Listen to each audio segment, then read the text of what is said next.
ایک تو تھوڑا تھوڑا مشکات نبوت سے لوگ دور ہوئے تو لاپرواہی بھی آنے لگی. اب لوگوں نے پوچھنا شروع کیا کہ سورۃ فاتحہ بھول جائے تو کیا کریں. رکوع میں بندہ چلا گیا تو رکوع تو کر لیا لیکن سبحان ربی العظیم نہیں یاد رہا تو کیا کریں. سجدے میں گیا سبحان ربی الاعلی نہیں پڑھا تو کیا کریں. اب مسائل بنے, اب ضرورت ہوئی. امام اعظم نے اصول فقہ مرتب کی, ہمیں بتایا کہ نماز میں فرض کیا ہے, نماز میں واجب کیا ہے, نماز میں کیا شے ضروری ہے اور کیا شے ضروری نہیں ہے. وہ بھی انہوں نے حدیثیں سامنے رکھی کہ نبی پاک نے کس کس بات کی کتنی تاکید کی, کس کس بات کی زیادہ تاکید نہیں فرمائی. پھر انہوں نے مسئلہ بتایا کہ قیام کرنا فرض ہے, رکوع کرنا فرض ہے, لیکن رکوع میں سبحان ربی العظیم کہنا سنت ہے.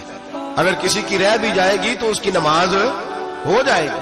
قوما کرنا فرض ہے, سجدہ کرنا فرض ہے, لیکن سجدے میں سبحان ربی الاعلی کہنا سنت ہے. رہ بھی گیا تو نماز جو سجدہ ہی نہیں کرے گا اس کی نہیں. تو یہ اصول بنائے امام اعظم نے. امام اعظم کون تھے؟ کپڑے کے ایک بہت بڑے تاجر تھے, ان کے بیٹے تھے, پورا نام تھا نعمان بن ثابت.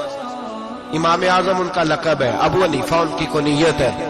لوگ جب اپنی مرضی کی باری آتی ہے تو حرم شریف کے حوالے دینے شروع کر دیتے ہیں. حرم شریف میں جو ہوتا ہے, حرم شریف میں نے کہا چلو وہی مان لو, مسجد نبی میں باب بلال سے داخل ہو جاؤ یا باب ہجرت سے داخل ہو جاؤ.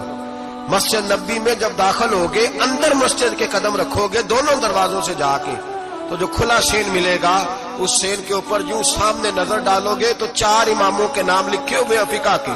جو سب سے پہلا نام لکھا ہے وہ امام اعظم ابو حنیفہ کا لکھا ہوا ہے. آج بھی مسجد نبی میں, آج بھی دوسرا امام شافعی کا, تیسرا حضرت امام مالک کا, چوتھا امام محمد بن حنبل کا. اور آج بھی فقہائے مکہ اور مدینہ جب فتویٰ دیتے ہیں تو امام محمد بن حنبل کے قول پہ فتویٰ دیتے ہیں, اور ہر جگہ وہ اعلان کرتے ہیں کہ ہم فقہ کے ماننے والے مقلد ہیں امام محمد بن حنبل کے. وہ اعلان کرتے ہیں, انہوں نے لکھ کے لگایا ہوا. ایک پوری دنیا کی لوگ تو کسی نہ کسی امام کی تقلید کریں, اور ایک چھوٹی سی جماعت اٹھ کے کہے نہیں ہمیں ڈائریکٹ سمجھ آئی ہے. تو کیسے بھائی تمہیں سمجھ آ گئی؟ امام اعظم ابو حنیفہ کا نام نعمان بن ثابت تھا, کوفے میں پیدا ہوئے تھے, صحابہ کے شاگرد تھے, 80 ہجری میں پیدا ہوئے, 150 ہجری میں آپ کا وصال ہوا. باپ تاجر تھے. آپ فرماتے ہیں میں سیانا ہوا تو تجارت میں لگ گیا, ریشمی کپڑے کا کاروبار تھا, بہت بڑا گھرانہ مالدار تھا ہمارا. میں گلی سے گزرتا تھا, رستے میں امام شافعی کا مدرسہ تھا, میں بچوں کو پڑھتے دیکھتا تو مجھے شوق ہوتا, اکثر میں وہاں 2-4 منٹ 10 منٹ قیام کرتا. ایک دن امام شافعی نے بلایا اور بلا کے فرمایا بیٹے کیا کرتے ہو؟ میں نے کہا کپڑے کا کام کرتا ہوں. تو کہنے لگے تیرے چہرے میں بڑی چمک ہے, تیرے چہرے میں بڑی روشنی ہے, مجھے لگتا ہے میرا رب تجھ سے کوئی بڑا ہی کام لینے والا ہے, تو آ نہیں جاتا, پڑھ نہیں لیتا. اقبال کہتے ہیں اگر کوئی شعیب آئے میسر, شبانی سے کلیمی 2 قدم ہے. اللہ کرے کسی کو کوئی مل جائے, کسی کو کوئی بیٹھا ہوا مجھے دور دعا دیتا ہے, میں ڈوبتا ہوں پر سمندر اچھال دیتا ہے. اللہ کرے کوئی مل جائے. فرماتے امام شافعی نے میری بات ہوئی تو میں حضرت حماد کے مدرسے میں داخل ہو گیا. امام حماد بہت بڑے مفتی تھے, سند بھی سن لے. امام اعظم شاگرد ہے امام حماد کے, اور امام حماد شاگرد ہے حضرت ابراہیم نخعی کے. حضرت ابراہیم نخعی شاگرد ہے حضرت علقمہ کے, اور حضرت علقمہ شاگرد ہے حضرت عبداللہ ابن مسعود کے. اور حضرت عبداللہ بن مسعود وہ صحابی ہیں جن کی ڈیوٹی تھی نبی پاک کا ڈنڈا مبارک کا سا اٹھانے کی, حضور کے جوتے اٹھانے کی. ڈائریکٹ نبی پاک سے علم دین حاصل کیا کرتے. یہ سند ہے امام اعظم ابو حنیفہ کی. حضرت امام اعظم کہتے ہیں میں امام حماد کے مدرسے میں پڑھنے لگا, کئی سال رہ کے میں نے ان کے مدرسے میں علم حاصل کیا. جب میں فارغ ہوا تو میں نے کہا استاد جی میں کہاں مدرسہ بناؤں, میں کس مسجد میں بیٹھوں, میں کہاں جاؤں؟ کہتے ہیں میرے استاد اپنی کرسی سے اٹھے اور میرا بازو پکڑ کے اپنی جگہ پہ بٹھایا. کہنے لگے میں نے تجھے پڑھایا ہے لیکن رب نے تجھے بڑا ہی عطا کیا ہے, اب تو کہیں اور نہیں جائے گا, میری مسلک پر بیٹھ کر لوگوں کو پڑھایا کرے گا.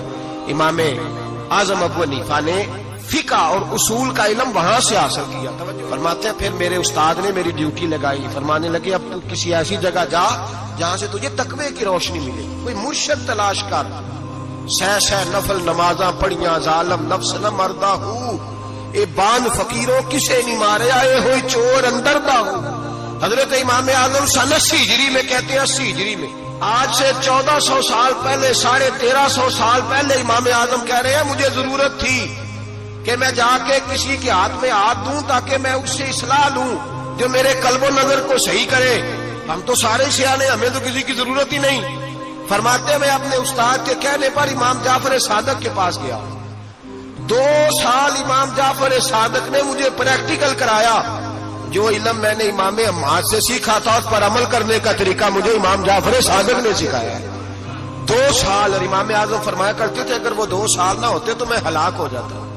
وہ 2 سال نہ ہوتے تو میں، فرماتے ان سے میں نے پڑھنا پڑھانا سیکھا. اور امام جعفر صادق رات کو مجھے ساتھ کھڑا کرتے اور ساری رات نفل پڑھاتے. وہ میری تربیت کرتے. وہ علم تو میرے اندر تھا لیکن عاجزی، تقوی، پرہیزگاری، عبادت، قرآن سے پیار، یہ مجھے امام جعفر صادق نے سکھایا. امام اعظم ابو حنیفہ بہت بڑے فقیہ بنے، پھر مدرسہ بنایا، پھر خانقاہ بنائی. پھر امام صاحب رحمت اللہ علیہ نے ساری زندگی رسول اللہ صلی اللہ علیہ وسلم کے دین کا پیغام دیا. ایسا بھی وقت آتا ایک آیت شروع کرتے تو ساری رات وہ آیت ہی پڑھتے رہتے. ساری رات علم پڑھایا، لوگوں سے پیار کیا، خلوص بانٹا. بہت بڑے مالدار تھے. ایک بہت بڑا نام ہے امام ابو مالک کا. یہ اتنے بڑے شخص ہیں کہ ہارون رشید نے انہیں قاضی القضاء بنایا تھا، چیف جسٹس بنایا. حضرت امام مالک کہتے ہیں میں غریب کا بیٹا تھا. اکثر دین پڑھنے والے غریبوں کے بیٹے ہوتے ہیں. امیروں کے بچے ایف ایس سی پڑھتے ہیں، بی ایس سی پڑھتے ہیں، ٹیکنالوجی پڑھتے ہیں. غریبوں کے بچے دین پڑھتے ہیں. اور پھر امیروں کو ممبریاں ملتی ہیں، غریبوں کے بچوں کو اللہ ممبر عطا فرماتا ہے، مصلی رسول اللہ دیتا ہے. حضرت سیدنا امام ابو مالک فرماتے ہیں میں غریب کا بیٹا تھا اور میری 6-7 بہنیں، میں اکیلا بھائی تھا. آپ فرماتے ہیں میرے ابا جی فوت ہو گئے. میری امی پکڑ کے مجھے ایک دھوبی کی دکان پہ لے گئی، کہنے لگی اسے کپڑے دھونے کا طریقہ بتا دے، سلیقہ سمجھا دے، یہ بھی ایک چھوٹی سی لانڈری کی دکان کھول لے گا، میری بیٹیوں کا پیٹ پالے گا. دھوبی کہنے لگا ٹھیک ہے میں 2-3 درہم بھی دوں گا مہینے کے، اور جب کام سیکھ جائے گا تو تنخواہ بڑھ جائے گی. امام ابو مالک رحمت اللہ علیہ فرماتے ہیں میں بہنوں کے لیے روزی کمانے نکلا، میں بیوہ ماں کے سر پہ بوجھ اتارنے کے لیے نکلا، میں غربت کے عالم میں نکلا. رستے میں امام اعظم کا مدرسہ تھا. فرماتے میں وہاں چمکتے چہرے دیکھتا لیکن اپنی غربت کو دیکھ کے میں آگے بڑھ جاتا، پریشان ہوتا کہ میں کیسے علم حاصل کروں گا. آپ فرماتے امام صاحب مجھے اکثر دیکھتے. ایک دن امام اعظم باہر نکلے، مجھے کھڑے ہوئے دیکھا تو قریب بلایا، سینے سے لگایا، ماتھا چوما. کیا نام ہے؟ میں نے کہا ابو مالک میرا نام ہے. کہا تمہیں پڑھنے کا شوق ہے؟ کہا بڑا شوق ہے. کہنے لگے چل آ جا پڑھا کر، آ جا مدرسے میں پڑھا کر. کہتے میں سارا دن وہاں پڑھتا، گھر سے کام کرنے آتا، سارا دن امام اعظم کے پاس پڑھتا رہتا. مہینہ آیا تو میری اماں کہنے لگی تنخواہ لاؤ. میں نے کہا امی جی تنخواہ تو وہ دے گا جو ڈیوٹی پہ جاتا ہو، میں تو پڑھنے جاتا ہوں. کہتے اماں گھر سے نکلی اور بڑے غصے کے ساتھ نکلی، کہنے لگی مولوی نے میرا بچہ خراب کر دیا، میرا بچہ خراب کر دیا، میں کام پہ بھیجتی تھی، اس نے کس چکر میں ڈال دیا، مسلوں سے بھی کبھی پیٹ بھرا ہے، کام بھی تو کرنے چاہیے نا. کہتے امام اعظم کے سامنے کھڑی ہوئی. امام صاحب بڑے امیر کبیر آدمی، اربوں خربوں پتی تھی، اور پھر اتنے بڑے عالم فقیر، سارا بغداد، سارا کوفہ، سارا مصر سلوٹ کرتا ہے. بی بی آئی اور تیز جملے عورتوں کا طریقہ ہوتا ہے. کہنے لگی مولوی تیری سفید داڑھی، تیرا اتنا نام، تجھے خیال ہی نہیں آیا میں بیوہ عورت ہوں، تو نے میرا بچہ خراب کر ڈالا، میری یتیم بچیاں روٹی کہاں سے کھائیں گی، مسلوں سے بھی کبھی پیٹ بھرا ہے. کہتی اتنے سخت جملے کہے پر قربان جاؤ امام اعظم سنتے رہے اور مسکراتے رہے. کہنے لگے میری غلطی ہے، میری غلطی ہے، میری غلطی ہے. بی بی بھول گیا تھا، غلطی ہو گئی. بی بی کہتی رہی، امام صاحب سنتے رہے. جب غصہ اتر گیا تو کہنے لگے اماں تیرا غصہ اتر گیا ہے؟ اتر گیا ہے. کہنے لگے تیرا بیٹا بڑا نیک ہے، تیرا بیٹا بڑا لائق ہے، تو اسے پڑھنے دے. کہنے لگے چپ کر دے مولوی، یہ پڑھے گا تو میں روٹی کہاں سے کھاؤں گی. امام صاحب کہنے لگے مجھے بتائے گی تیرے گھر کا خرچہ کتنا ہے. اس نے ایک لفظ تو ہے 3 دینار کا، ایک روایت ایسے بھی لکھی ہے بزرگوں نے. کہنے لگی 40 درہم ہے. اور اماں کہتی میں نے جان بوجھ کے زیادہ بتائے، حالانکہ میں کناب کا خرچہ کرتی تھی، لیکن جب کھلا ڈلا کرے تو وہ والا خرچہ بتایا. میں نے کہا 40 درہم خرچہ ہے، تو دے گا؟ تو کہتے امام اعظم کہنے لگے اماں تجھے لینے نہیں آنا پڑے گا، پہلی سے پہلے تیرے گھر میں پہنچ جایا کریں گے.